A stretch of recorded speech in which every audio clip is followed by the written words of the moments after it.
Yo titulé este bosquejo ¿A cuál familia pertenezco? Entonces vamos a poner mucho cuidado en la enseñanza y al final cada uno nos vamos a responder esta pregunta. Vamos a orar antes para poder entrar en la palabra.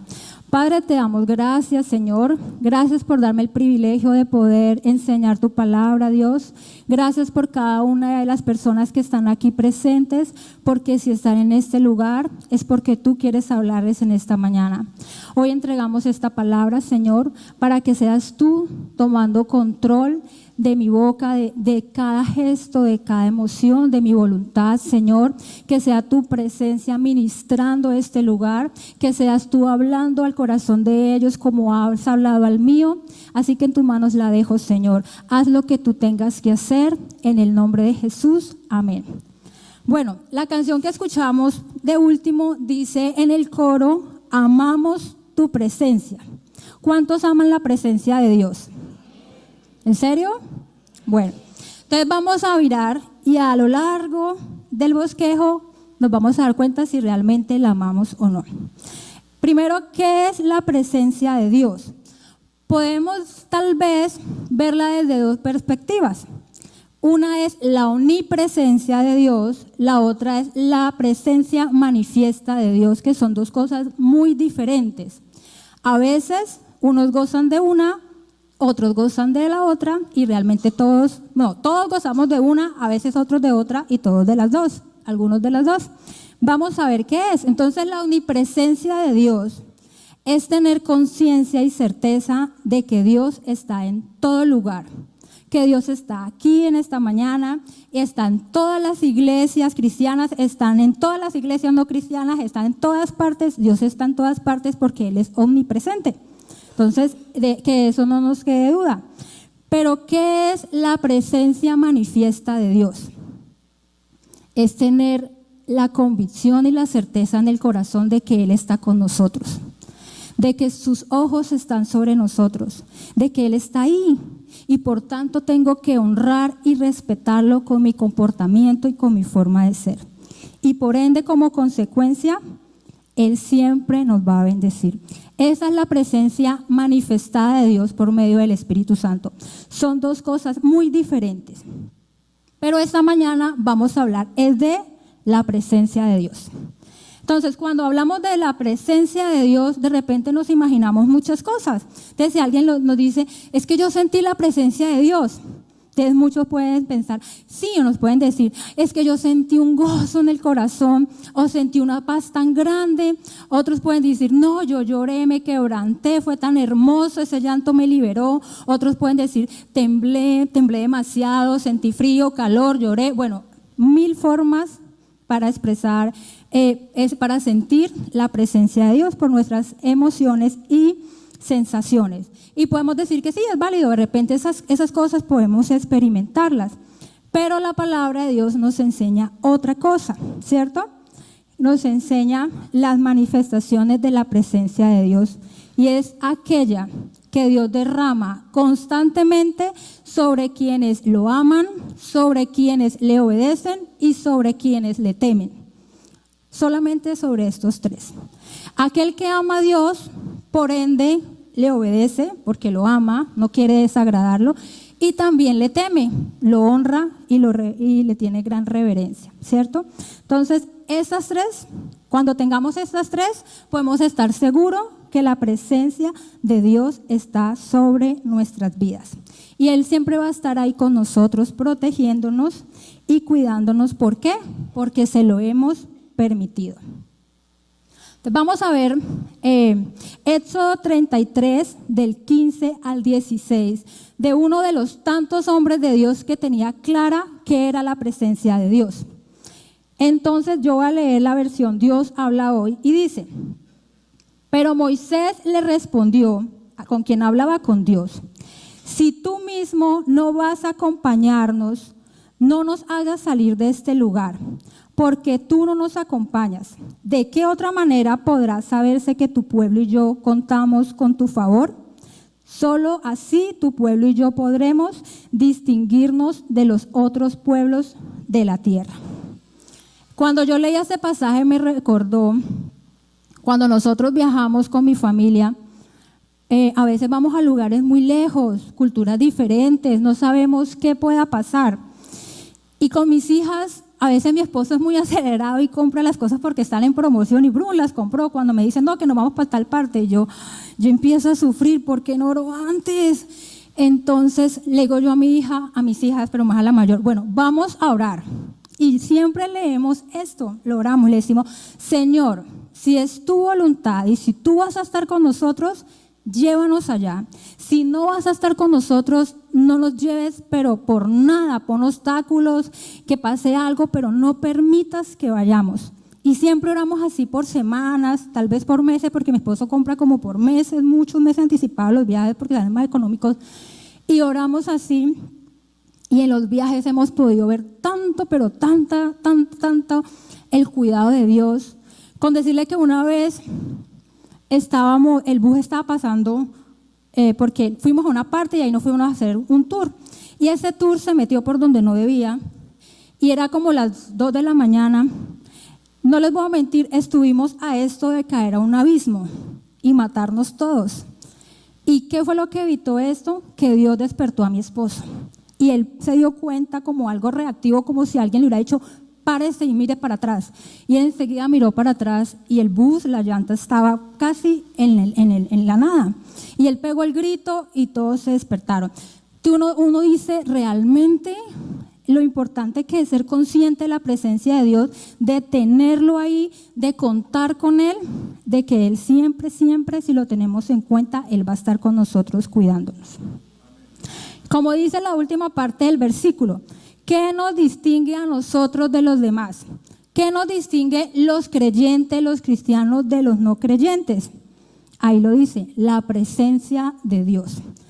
Nosotros somos distinguidos porque tenemos la presencia de Dios.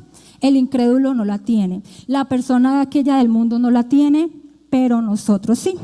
Moisés era consciente de la presencia de Dios y eso era lo que le distinguía a los demás. Estar en la presencia de Dios no es algo que deba ser como muy, digamos, hoy sí, mañana no. Pasado mañana sí, al día siguiente no. En la mañana estoy lleno, ya por la tarde no. La presencia de Dios debe ser un estado constante. Todos los días estar llenos de Dios. Todos los días ser consciente que Él está conmigo, de que yo no estoy sola, de que sus ojos están puestos sobre mí. ¿Cierto? Esa debe ser la presencia de Dios. Bueno, ya como más o menos sabemos qué es la presencia de Dios, en el Antiguo Testamento Dios ordenó a Moisés hacer un arca. La vamos a ver ahí en las pantallas para que más o menos tengan una idea. Y le llamó el arca del pacto o el arca de la alianza. Entonces la mandó a hacer con ciertas medidas estrictas, recubierta de oro por dentro y por fuera, muy bonita, con muchas cosas, con mucho significado, cada parte de ella. Y le dijo que esta arca iba a representar la presencia de Dios. ¿Cierto? El arca era el elemento más sagrado dentro del templo en el tabernáculo. Era muy sagrado, pues obviamente era la presencia de Dios. Ahí como la ven. Entonces, esta siempre la llevaban cuando el pueblo iba a sus marchas, cuando el pueblo iba a cruzadas, cuando el pueblo iba a guerra, cuando el pueblo tenía, por lo menos cuando fueron a sitiar Jericó, y sitiaron la ciudad y le dieron vueltas, siempre el arca de Dios, o sea, la presencia de Dios iba adelante. Siempre, recuerden que esta arca, Dios dijo, va a representar mi presencia. Donde quiera que el arca iba la presencia de Dios. Y siempre traía bendición y victoria. Entonces decían, mañana nos vamos a guerra, el arca iba adelante y siempre tenían ¿qué? Victoria y bendición, porque la presencia de Dios estaba con ellos. Ahí adentro tenía la tabla de los 10 mandamientos, tenía una vasija de oro llena de maná que simbolizaba el alimento con el cual Dios sustentó el pueblo de Israel por muchos años, y también estaba la vara de Aarón reverdecida que simbolizaba el liderazgo y el sacerdocio en el pueblo de Israel. Entonces ahí estaba. Dios en Números, por allá más atrás, dijo estrictamente que esa arca no se podía abrir por nada del mundo. Por nada del mundo podía ser abierta esa arca. Entonces ahí estaba eso dentro, tapado, y nadie podía abrirla. ¿Qué dice Éxodo 25, 22? Entonces vamos a Éxodo 25, 22. Voy a leer mientras lo ponen. Dice, aquí le está hablando Dios nuevamente a Moisés. Allí me encontraré contigo en el arca. Y desde lo alto de la tapa, entre los dos seres alados que están sobre el arca de la alianza, te haré saber todas mis órdenes para los israelitas. ¿Qué quiere decir? ¿Ustedes quieren saber cuál es el propósito y la voluntad de Dios para sus vidas? Sí, todo lo queremos saber. Entonces, ¿cómo la descubrimos? A través de la presencia de Dios. Cuando nosotros realmente tenemos una conexión profunda con Dios, en su presencia, es fácil escucharlo. Es fácil saber qué es lo que Él quiere para nosotros. Es súper fácil. Él ahí es donde nos habla. Bueno, ahora sí entremos en tema. Eso era como para hacer un breve recuento antes de. Voy a hablarle de dos hombres cabeza de hogar. Dos hombres que tuvieron el privilegio y la bendición de tener el arca de Dios en sus casas, por una o por otra forma. Ambos recibieron el arca de forma diferentes y por eso ambos tuvieron consecuencias diferentes. Entonces vamos a ponernos a pensar en este hombre y en este otro, y vamos a pensar en cuál estamos nosotros, por dónde estamos, si por uno o por aquel. Bueno, entonces vamos a leer 1 Samuel 4, del 1 al 11.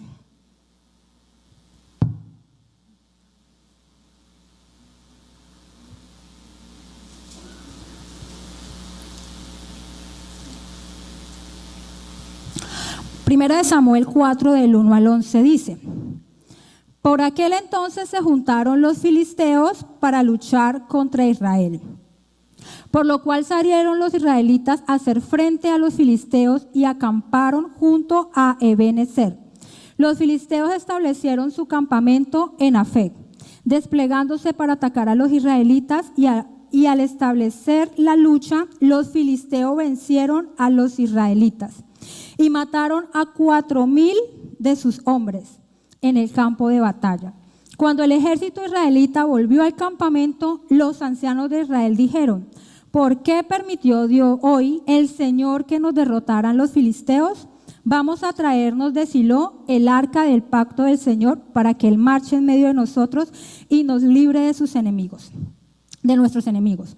Bueno, resulta que el pueblo filisteo era el pueblo enemigo del pueblo de Dios. Eran enemigos. Entonces se fueron una vez a la guerra y fueron derrotados. El pueblo de Dios fue derrotado.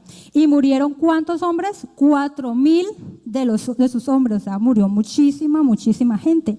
Entonces, ¿qué dijo el pueblo de Israel? No, eso nos pasa por no ir con el arca. El arca es la presencia de Dios. Eso nos pasa por no marchar, por no ir a guerra con el arca. No, mandámosla a traer.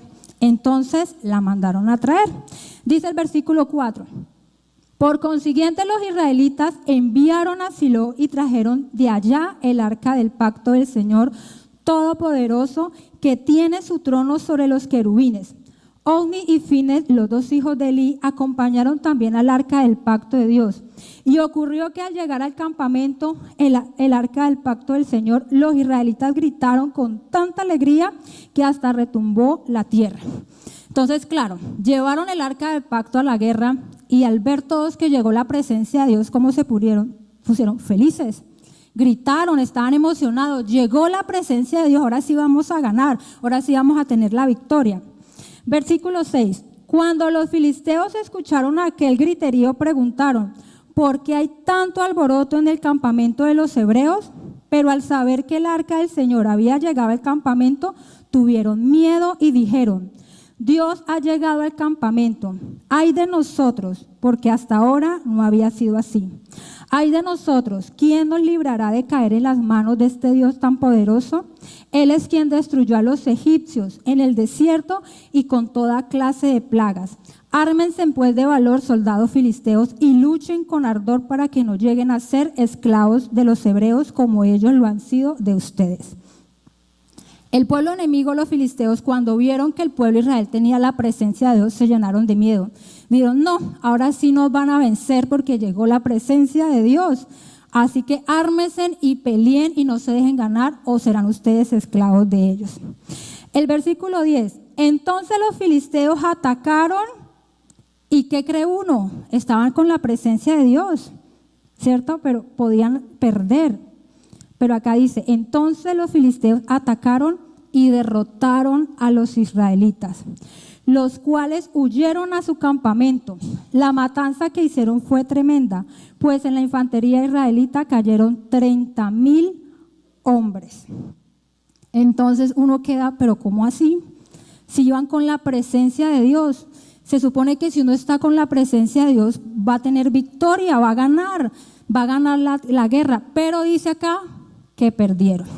Perdieron, no solo perdieron la guerra, sino que mataron 30,000 hombres y encima de todo, dice acá, también capturaron el arca de Dios. O sea, se robaron la presencia de Dios. Dejaron al pueblo perdido con menos de 3,000 hombres y sin la presencia de Dios. Imagínense un pueblo sin la presencia de Dios. ¿Qué es de un pueblo sin la presencia de Dios? Nada, ¿cierto? Entonces nos podemos poner a pensar, ¿por qué Dios permitió esto? Si estaba al frente la presencia de Él, que era el arca. ¿Por qué? Entonces encontré dos razones. La una, ellos eran conscientes de que necesitaban a Dios para ganar la guerra. Ellos eran conscientes. Así como muchos de nosotros somos conscientes de que necesitamos a Dios en nuestra vida. Pero ellos no lo buscaron, no hicieron las cosas bien. Ellos estaban mal, estaban en pecado y no buscaron a Dios para arrepentirse de corazón y para que Él los perdonara y realmente poder seguir, ¿cierto? En ellos no había ese arrepentimiento. Segundo, el pueblo tenía el arca de Dios como un amuleto de buena suerte.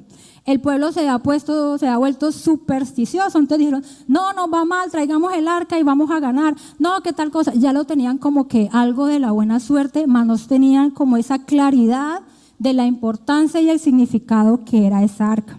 Entonces no, con Dios las cosas no son así, ¿cierto? No son así, entonces Dios no les permitió ganar la batalla. Muchas veces nosotros somos así.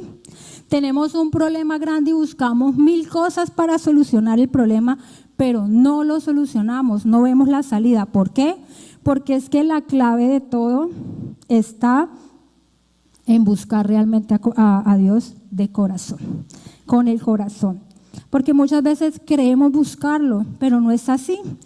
Entonces no valoramos nada.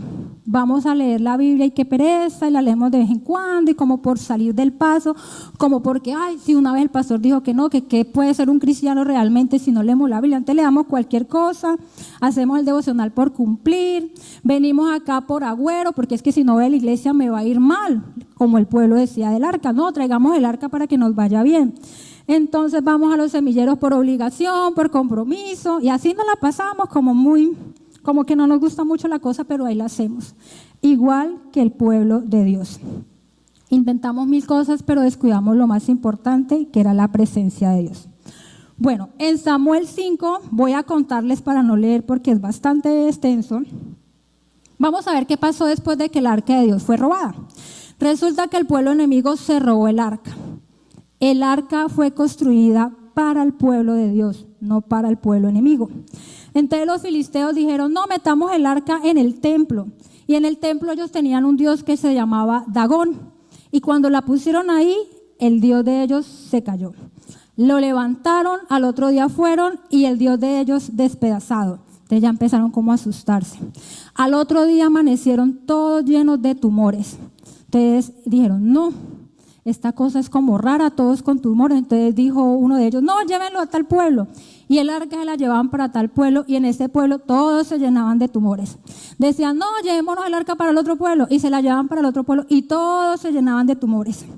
Ellos creían haber conseguido un trofeo, algo grande, habiéndose robado el arca de Dios. Pero lo que ellos consiguieron con esto fue su mayor desgracia. Ahí duraron 7 meses con el arca para arriba, para abajo, para un lado, para el otro. Donde llegaba todos se llenaban de tumores y muchos de ellos morían. ¿Por qué?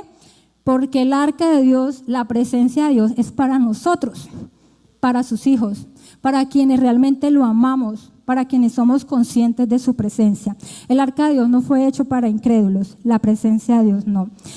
Y así pasó por 7 meses, 7 meses de soberbia que no querían soltarla hasta que la soltaron. Entonces los filisteos se asustaron mucho y dijeron, no, devolvamos eso al pueblo porque no, qué pereza, acá nos van a matar a todos. Y así fue, se devolvió el arca. La mandaron en 2 bueyes, allá váyase para allá. Y el arca iba ahí llegando al pueblo de Israel y los israelitas la vieron y se pusieron súper contentos. Volvió la presencia de Dios al pueblo y la fueron a recibir y muchos por chismosos, por curiosos, la destaparon. Entonces al destaparla, dice Reina Valera, que murieron 50,070 hombres. Por chismosos, ¿sí? No seamos chismosos. ¿Qué nos quiere decir esto? Dios ya había dicho atrás que eso no se debía hacer. ¿Por qué lo hicieron? 2 opciones, por tercos o simplemente no les importa una ordenanza de Dios. Así somos nosotros. A veces hacemos las cosas y decimos, ay, pero yo no sabía, atrás estaba escrito porque no lo he leído. O lo hacemos y decimos, ay, sí, verdad. Dios dice, pero, ay, es que yo pensé que nomás abriéndola para mirar. No, Dios había dicho no. Y cuando Dios dice no, es no. No es lo que yo crea, lo que yo piensa, puede ser que sí. No, Dios dice no, es no. Entonces ahí la culpa era de ellos. Muchos pueden decir, uy, no, tan malo Dios haber matado todo ese poconón de gente. No, la culpa es del hombre por no conocer la palabra de Dios y por ser tercos y creer que hacen las cosas bien. Entonces dijeron, no, imagínense, todos asustados, no esa cosa, no, ¿qué hacemos ahora con esto? Llevémoslos a la casa de un hombre que es el primero de los 2 hombres que se llama Abinadab. Este hombre dijo, llévesela para allá.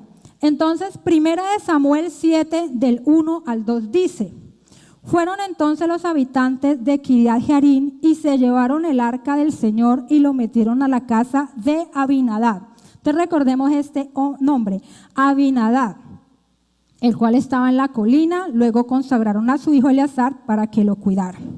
Allí duró 20 años. Dice, duró 20 años, pasaron del día en el que se colocó en el arca, Jearim, y todos buscaban a Dios. Punto, no dice más. Simplemente Dios mandó, la gente puso ya el arca y no pasó más. Punto, ¿cierto? No dice nada más. Durante estos 20 años estuvo en el trono el rey Saúl, nunca se interesó por la presencia de Dios. No, normal, el arca por allá y el rey nunca se interesó. Después llegó al trono David. ¿Y ustedes qué creen? ¿Será que David sí se interesó o no? Sí, ¿cierto? David sí, porque David tenía el corazón conforme al corazón de Dios. David sí sabía y sí honraba la presencia de Dios. David sí amaba a Dios. Entonces David dijo, no, la presencia de Dios hay que traerla porque es nuestra, es nuestro Dios, es nuestra presencia. Entonces dijo, acabo de leer rápidamente, no lo busquen, 1 Corintios 13:5, reunió a todo Israel desde Sidón en la frontera de Egipto hasta la entrada para traer el arca de Dios. Entonces dijeron, bueno, nos vamos a traer la presencia de Dios. Y ustedes saben, si han leído o han visto películas, que esto era una fiesta. Cuando ellos hacían esto, eran cantando, danzando, gritando duro, era una fiesta muy grande y adelante iba el arca de Dios. Entonces resulta que en esa trayectoria iba el arca en bueyes. Y los bueyes se tropezaron y el arca como que se inclinó y un hombre llamado Usa la agarró, como que la tocó. ¿Y qué dice la Biblia? ¿Sí saben esa historia? Dios se enojó tanto y el hombre cayó muerto de inmediato. Vuelve otra vez el hombre a decir posiblemente, no, pero Dios tan malo, ¿cómo lo va a matar si lo que quería era que el arca no se cayera? No más. Pero no es así. Vuelve otra vez la desobediencia. Primero, atrás Dios había dicho que el arca debía ser cargado en los hombros de los sacerdotes, no en bueyes. Entonces desobedecieron. Allá atrás decía que el arca no podía ser tocada por manos sucias. Y Usa era de linaje sacerdotal. Él sabía la palabra de Dios, sin embargo, la tocó. Entonces, ¿qué hubo ahí? Desobediencia, ¿cierto? Estaban desobedeciendo. Dios había dicho no, y las cosas se hacen así y no. Entonces, ¿cuántas veces nosotros hemos hecho las cosas a nuestra manera? Creyendo que está bien. Ay, no, pero es que no pasa nada, llevémoslo a los bueyes. Ay, hagamos las cosas así. No, es como Dios diga, no es más. Y no nos gusta, pero es como Dios diga si no queremos ver consecuencias lamentables, así como la de Usa. ¿Qué le pasó a Usa? Se murió, ¿cierto? Entonces no esperemos consecuencias para empezar a hacer las cosas como debemos hacerlas. Bueno, entonces, ¿qué pasó? Después de que este hombre murió, más miedo le cogió a esta gente de ese arca. Más miedo. Ahí dice que todo el mundo se llenó de miedo. Que David se enojó con Dios, pero ¿cómo? ¿Qué pasó? ¿Por qué pasó esto? Y le dio miedo. Entonces David dijo, no, lleven eso por allá a la casa de Obed-Edom, que es el segundo hombre del cual vamos a hablar. Entonces vamos a leer Primera de Crónicas 13, del 13 al 14. Dice, y no se llevó el arca a la ciudad de David, sino que ordenó que la llevaran a casa de Obed-Edom, un hombre de Gad. El arca de Dios se quedó 3 meses en casa de Obed-Edom, y el Señor bendijo a la casa de Obed-Edom y a todas sus cosas. Bueno, entonces aquí ya tenemos los dos hombres. Abinadab, dice la Biblia, que duró el arca, ¿cuánto? 20 años, y no pasó nada. Después llevó a la casa el arca, que es la presencia de Dios, en la casa de Obed, y duró 3 meses. ¿Y qué es lo que marca la diferencia? La última parte que dice, y la voy a volver a repetir. Dice, el Señor bendijo a la familia de Obed-Edom y a todas sus cosas. Eso no dice que pasó con Abinadab con tal de que duró el arca 20 años. ¿Por qué? Bueno, ahí podemos pensar lo siguiente. Muchas veces hay gente que dura en los caminos de Dios 5 años, 10 años, 15, 20 y no pasa nada, como Abinadab. ¿Qué hizo Abinadab? No valoró la presencia de Dios. Dijo, ay no, eso todo el mundo le da tumor, eso es un problema, echen eso por allá al fondo. Se imagina uno que lo dejó por allá. Y nadie más se volvió a importar de la presencia de Dios. Y así le pasan a estas personas que duran muchos años y no han realmente valorado la presencia de Dios. No la valoran. Entonces, no pasa nada en ellos. Siguen hablando igual, siguen igual de mal geniados, igual de groseros, igual adictos a vicios destructivos, igual de maldicientes, igual de con ese carácter tan feo, con esas cosas, con esos resabios, en la misma, ¿cierto? No pasa nada. Ahí no dice que Dios hizo nada en 20 años. Entonces pensemos cuántos años llevamos nosotros en los caminos de Dios. ¿Si hemos cambiado? O más bien, si le hemos permitido a la presencia de Dios manifestada en el Espíritu Santo que nos cambie o no. O seguimos como Abinadab 20 años y no pasa nada. No, yo creo que nosotros somos como Obed-Edom, ¿cierto? Un hombre que sí valoró la presencia de Dios, que sí amó la presencia de Dios, que dijo, no, el arca de Dios, aquí es la presencia de Dios, vamos a honrarla, vamos a respetarla. Por eso que dice, Dios lo bendijo a su familia y a todas sus cosas. Y esa es la consecuencia cuando uno ama la presencia de Dios, cuando uno respeta la presencia de Dios, cuando uno es consciente de que en nuestra casa está la presencia de Dios. Entonces, ¿cuál de las dos familias, a cuál familia pertenecemos nosotros? ¿A la de Abinadab o a la de Edom? ¿A cuál? ¿Seguro? Bueno, entonces pensemos, ¿cómo somos en la casa? ¿Nos gusta gritar mucho? ¿Nos gusta maltratar verbalmente? ¿Qué es lo que escuchamos en nuestra casa? ¿Qué es la música que escuchamos? ¿Música que incita al pecado? ¿Que incita a la carne? ¿Qué es lo que estamos viendo? Hay programas de televisión que hay cosas que sabemos que nos hacen daño. Y Dios nos dice, porque lo sentimos en el corazón, pero no nos importa y seguimos haciendo lo mismo. ¿Qué hay en nuestra casa? ¿Será que así estamos atrayendo la presencia de Dios? Para nada, ¿cierto?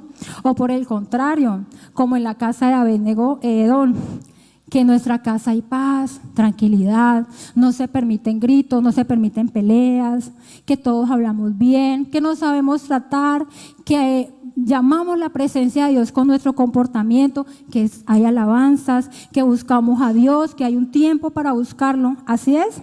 Si realmente valoramos la presencia de Dios, pues muy bien. Les voy a decir algo, mire, ayer, y es triste la verdad, nosotros no valoramos la presencia de Dios. En las reuniones a veces hacemos cualquier cantidad de cosas en lugar de conectarnos con Dios. A veces ya son las 12 y nos da ese afán y esto porque nos acaba rápido. A veces, como decía una vez el pastor, lo que nosotros estamos recibiendo a las 9 de la mañana no lo valoramos. Todo eso es presencia de Dios. Y yo, como soy maestra de niños, ha pasado algo muy triste, porque resulta que los niños tienen esa bendición de recibir unas clases por 12 sábados muy bonitas, que nosotras las maestras la preparamos, son muy dinámicas, con cartillas, con colores, hasta refrigerio les tiene Dios, ahí todo les tiene para consentirlo. Y muchos papás no han valorado esto. Es verdad que muchos son ocupados o tienen cosas, pero Dios y ustedes saben cuál es el motivo por el no traerlos. A veces dicen que muchas clases, que qué larguera, que eso es cuando se acaba. No saben, estamos enseñándole a nuestros hijos a no valorar la presencia de Dios, a que eso es una pereza, que eso que es jartera, y ellos son esponjitas que absorben todo lo que nosotros escuchamos. Y más adelante, tristemente, vamos a sufrir las consecuencias cuando queramos llevar a las cosas de Dios y ellos ya no quieren. Entonces, aprendamos a valorar la presencia de Dios. Primero en nuestra vida, en nuestra casa, en el lugar que estemos, en el semillero, los miércoles. El miércoles debería estar así lleno, pero no está, porque no nos gusta venir. No valoramos la presencia de Dios. No tenemos ese anhelo de que voy a ir, sí, voy a estar en la presencia de Dios y Dios me va a hablar, Dios me va a bendecir, Dios me va a levantar. No, nos da mucha flojera. Entonces, esa era la gran diferencia de estas dos familias. Y cada uno sabe en cuál se ve representada, cada uno sabe cuál es el final, la bendición y la maldición, y cada uno es consciente hasta dónde puede permitir o querer cambiar. Entonces, por último, quiero poner aquí como la clave de todo. En otra guerra más adelante, ya para terminar, otra guerra más adelante, el pueblo de Israel iba a pelear, pero con los de Etiopía, iban a pelear. Y voy a leerles lo siguiente. Entonces Asa invocó al Señor su Dios y dijo: Señor, no hay nadie más que tú para ayudar en la batalla, entre el poderoso y los que no tienen fuerzas. Ayúdanos, oh Señor Dios nuestro, porque en ti nos apoyamos y en tu nombre hemos venido contra esta multitud. Y el Señor derrotó a los etíopes delante de Asa. Entonces este hombre levantó un clamor a Dios y le dijo: Señor, ayúdanos. Señor, danos la victoria, por favor. Se humilló ante Dios y levantó una plegaria ante Él.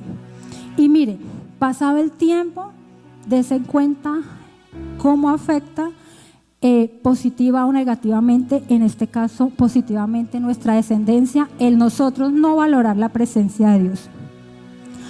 Dice en 2 Corintios 15, del 1 al 2. Mientras Asa y su ejército tomaban la delantera en la procesión triunfal del regreso a Jerusalén, un profeta llamado Azarías, los encontró a la entrada de la ciudad con este mensaje. Escuchen el mensaje. Azarías era un profeta y era hijo de ¿quién? No dice ahí, bueno, lo voy a leer. Era hijo de Obed-Edom, aquel hombre que sí valoró la presencia de Dios. Tuvo un hijo al cual llamó Azarías, y este niño aprendió desde chiquito a valorar la presencia de Dios, se convirtió en un profeta. Entonces Dios habló a través de este hombre. Dice aquí, Obed poseído, el hijo de Obed, Azarías, poseído por el Espíritu de Dios, salió al encuentro de Asa para decirle: escúchame tú, Asa, y todos los de Judá. Escuchen ustedes, Peniel, muy bien lo que Dios va a decir. El Señor está con ustedes, si ustedes están con Él. Si ustedes lo buscan, lo encontrarán. Pero si lo abandonan, Él también los abandonará. Entonces acá podemos decir, pero entonces Dios está contradiciendo, porque Él dice que Él nunca me va a abandonar hasta el fin del tiempo. Pero ¿qué pasa? Cuando nosotros tenemos un mal comportamiento, ¿qué hace el Espíritu Santo? Se contrista. ¿Qué es contristar? Que se hace aparte. Muy triste viendo cómo hacemos las cosas tan mal. Y es el apartarse y permitir, nosotros quedamos desprotegidos y solos. Si hemos experimentado eso, eso es muy triste. Entonces, pongámonos de pie y vamos a orar.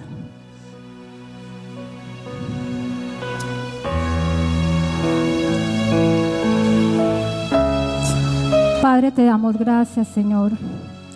Gracias por este momento tan especial. Primeramente queremos pedirte perdón, Padre Santo y bendito, si no hemos sabido valorar tu presencia. Perdón, Señor, si la hemos menospreciado, si la hemos arrinconado allá en nuestra casa y en nuestro corazón. Perdón, Señor, si la hemos tenido allá olvidada, si no le hemos dado el lugar que ella merece, el lugar que tú quieres que nosotros la pongamos. Señor, perdónanos porque tu presencia es tan sensible, tan frágil, y nosotros con nuestros errores la hemos alejado. Perdónanos, Señor, por cometer tantos errores. Sabemos que tú nos corriges, Dios, aún así seguimos en las mismas. Hoy te queremos pedir perdón como hizo este pueblo, Señor. Como no hizo este pueblo, lo queremos hacer nosotros. Pedirte perdón por nuestros pecados. Queremos humillar nuestro corazón a ti, Señor. Queremos realmente arrodillarnos en nuestro corazón y decirte: Dios, perdónanos. Perdónanos porque no hemos valorado tu presencia. Perdónanos porque tú siempre has querido estar con nosotros y nosotros no lo hemos permitido, y luego te echamos la culpa a ti, Señor. Te pedimos, Dios, que esa presencia tuya sea restaurada en nuestras vidas, que podamos ser conscientes de ella donde quiera que vayamos, Señor. Que en tu presencia tú nos hables y nos enseñes el camino que debemos recorrer, Padre Santo. Guíanos, Señor, háblanos, muéstranos. Sabemos que tus propósitos son grandes, pero nosotros somos impedimento muy grande para que estos sean realizados. Señor, aquí estamos, Padre Santo. Purifícanos cada día, Señor, para poder sentirla. Sabemos, Dios, que tú nos recuerdas día a día ese encuentro que debemos tener contigo, pero no hacemos caso a ese llamado. Permítenos, Señor, ir a ese encuentro, ir a ese lugar, al lugar de tu presencia, donde tú nos llamas y nos llenas de tu amor, donde nos llenas de esa paz que sobrepasa todo entendimiento, donde nos llenas de gozo a pesar de las adversidades y a pesar de los problemas, Padre Santo. Gracias te damos a ti, Señor, porque eres tú y es tu presencia en este lugar. Es tu presencia en nuestra vida y es tu presencia en nuestro hogar. Ayúdanos a ser como Obed, Señor, valorar tu presencia, honrarla en nuestra casa. Nosotros como Padre, hacer respetar tu presencia en nuestra casa, Señor. No permitir que el pecado entre a través de nuestros hijos, Señor. Ayúdanos a ejercer esa autoridad, Padre, porque de esta forma vamos a ser bendecidos. Tú nos vas a bendecir, como dice tu palabra. y no solamente a nosotros, sino a nuestra casa, y todo lo que hagamos nos irá muy bien. Sé luz, es lo que me pide Jesús, luz.